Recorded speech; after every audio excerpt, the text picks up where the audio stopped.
A nação israelita aos pastores, né? Lá do Antigo Testamento.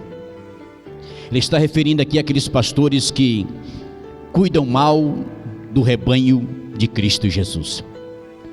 E ele vai dizer aqui que as ovelhas, elas têm dono, ela é algo especial para Deus. E o próprio Deus, ele vai dizer que, olha, ai dos pastores que destrói as ovelhas do meu pasto. Esta palavra ai, ela tem duplo significado. Esse ai está dizendo que quando Deus se ira, não tem ninguém que o faça voltar atrás. Então, ai dos pastores que destroem e dispersam as ovelhas. É interessante que a Bíblia, ela usa aqui um idioma humano, né? Quando ele fala de ovelhas, é porque as ovelhas é animal, né? Que anda sobre a terra, que nossos irmãos sempre cuidavam no passado, e hoje não é diferente. E aqui ele está referindo ovelhas, animal, mas no sentido espiritual ele está falando conosco, né? E ele vai dizer: ai dos pastores que destroem as ovelhas do meu pasto, diz o Senhor. Portanto, assim diz o Senhor Deus de Israel, o dono das ovelhas, contra os pastores que apacentam o meu povo: vós que dispersastes as minhas ovelhas e afugentaste, e não visitaste ou não visitou nenhuma delas, eis que visitarei sobre vós a maldade das vossas ações. Olha só, esta passagem, ela está dizendo, olha, que o pastor, ele vai pagar, se não cuidar bem da ovelha, com a própria maldade dele, né? Então veja bem o peso de cuidar de um rebanho, o peso de cuidar de algo que Deus colocou, né, para que um pastor cuide, né? Versículo 3: e eu mesmo recolherei. O interessante é que o pastor, ele dispersa as ovelhas, ele expulsa. Você não serve para mim, aqui nesse aprisco não dá para você, pode ir embora, né? Parece até que o aprisco é do pastor, o aprisco é do Senhor Deus. E aí ele vai dizer no versículo 3: eu mesmo recolherei. Olha que coisa interessante, o próprio Deus vai recolher as ovelhas que saíram. Uai, pastor, mas como que Deus recolhe? Através do Espírito. Lembra do filho pródigo? Deus enviou o Espírito lá e convenceu o filho pródigo a voltar para casa. Então Deus vai dizer: eu mesmo recolherei as ovelhas que tu dispersastes, e vou trazer de volta ao meu aprisco, e tu irás pagar segundo a vossa maldade.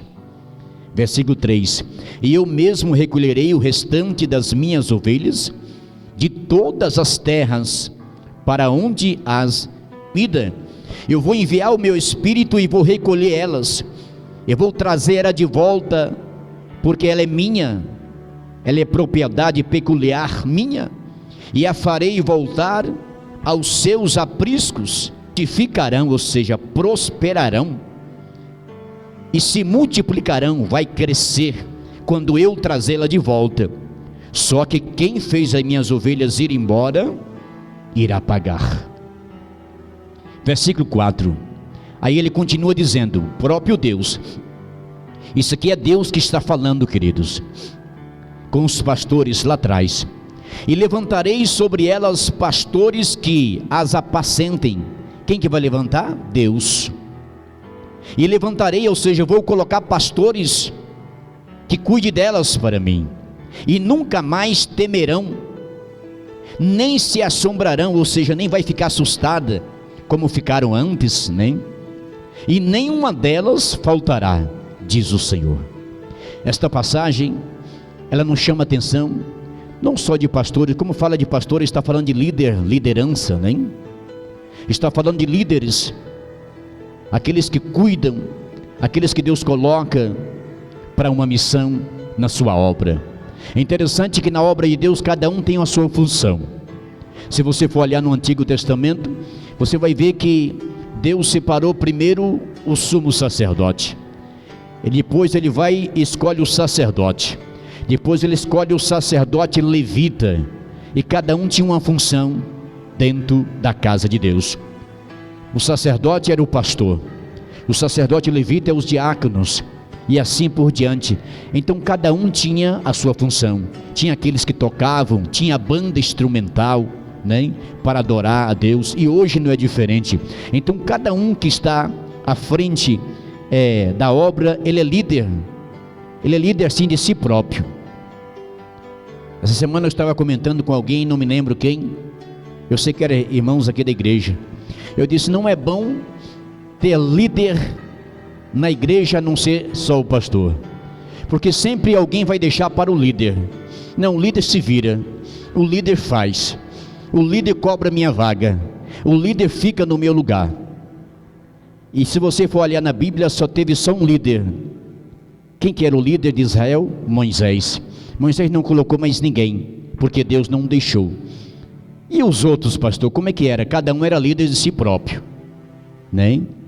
Então, você seja líder daquele que Deus te colocou, para não sobrecarregar. Você pode ver que cada um que ia prestar o sacrifício no altar, ele tinha a sua liderança, ele mesmo era líder de si mesmo, porque assim eu tenho mais responsabilidade, assim eu não vou deixar para o líder fazer, é eu que tenho que fazer, porque o líder não vai fazer o que eu faço, aí eu vou deixar o líder, não, o negócio é comigo, não é com o líder, né? Então todos são líder, e se você for acompanhar na Bíblia, você vai ver que as coisas funcionam assim, né? E quando nós não fazemos de acordo com a Bíblia, nós pagamos, né, o preço da rebeldia, e as coisas ficam de mal a pior. Mas quando nós obedecemos a palavra, tudo dá certo. E esta passagem está falando de líder, de pastores, daqueles que Deus coloca à frente da obra. Irmão, coisa boa é quando você é escolhido para fazer algo para Deus. É quando Deus coloca você na frente daquilo que Ele quer que você faça. Aí você faça com prazer, você faça com alegria, que não vai lhe faltar nada, as portas vão estar abertas para você. Aonde você colocar as mãos, o milagre vai acontecer no nome do Senhor Jesus, amém? Você pode aplaudir o Senhor bem forte nessa noite. Ai dos pastores que destroem e dispersam, ai dos líderes, nem? Ai daqueles. Então, que nós possamos cuidar bem daquilo que Deus colocou para nós fazermos. Quem que Deus colocou para você cuidar? Cuide. O que Deus colocou para você fazer? Faça, né?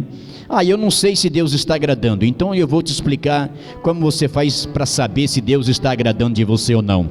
Entra num propósito com Deus, em jejum e oração, e peça para Deus, eu estou bem no lugar que o Senhor me colocou? Quem vai te responder é o próprio Deus, amém? Às vezes as pessoas me perguntam, pastor, será que Deus está me agradando de mim? Isso aí é uma pergunta que Ele mesmo tem que fazer a Deus, porque todos nós temos liberdade de perguntar, eu estou bem na posição que o Senhor me colocou? Deus, Ele vai falar diretamente com você, no nome de Jesus, amém? Está na Bíblia, porque a Bíblia diz o seguinte, veja bem, o Espírito de Deus, Ele não é espírito de confusão, então jamais Ele vai te colocar numa posição e vai desagradar de você, né? Porque o inimigo, ele coloca dúvida, olha, eu acho que você não está bem. O inimigo sempre vai colocar dúvida no nosso coração. Esse negócio de ficar aí não vai dar certo. O pastor te colocou lá, isso não vai dar certo. Eu te mostro na Bíblia que o espírito maligno entrou no coração de muitos lá no passado, né? E disse, olha, não foi Moisés que te colocou, não foi Deus que te colocou, não foi não, você está enganado. Então o inimigo sempre vai usar alguém. Então, para tirar dúvida, para você dar um tapa na cara do inimigo, pergunte você mesmo para Deus, foi o Senhor mesmo que me colocou aqui? Eu estou me agradando, o Senhor está agradando de mim, melhor dizendo? Ele vai falar contigo, porque nós temos livre arbítrio para falar com Deus a qualquer hora do dia, da noite, em qualquer lugar, a qualquer momento, amém? Se você entendeu, aplauda o Senhor bem forte nesta noite, em nome de Jesus. Então vamos cuidar daquilo que Deus colocou para nós cuidar. O que Deus mandou fazer? Faça. O que Deus colocou para você fazer? Faça. Irmão, mas faça com alegria, né? faça com prazer, semblante alegre. Por falar em semblante alegre, a Bíblia diz que no passado era proibido alguém chegar diante do rei sem um sorriso no lábio. Eu me lembro que alguém chegou diante do rei com a cara, ou melhor, com semblante, né?